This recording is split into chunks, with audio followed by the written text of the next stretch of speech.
বরাবরই আলোচনায় থাকেন পরীমনি। ডালিউডের এই তারকার পেশাগত জীবন ছাপিয়ে বরাবরই ব্যক্তিগত জীবন সামনে চলে আসে। প্রেম, বিয়ে, বিচ্ছেদ, উদযাপন সবকিছুতেই যেন পরীমনি আলোচনার একটি নাম। বছরখানেক হয় এই তারকা একাকী জীবনযাপন করছেন। চিত্রনায়ক শরীফুল রাজের সঙ্গে বিচ্ছেদের পর মাস 6 আগেও পরীমনি বলেছিলেন, বিয়ের পর হয় ডিভোর্স, আমি এখন ডিভোর্সি।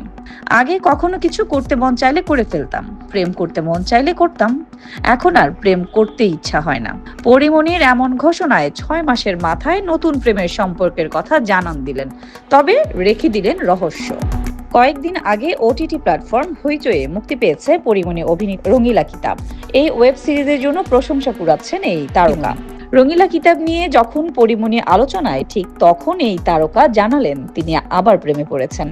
নিজের ফেসবুকে 6 সেকেন্ডের একটি ভিডিও ক্লিপ প্রকাশ করেছেন।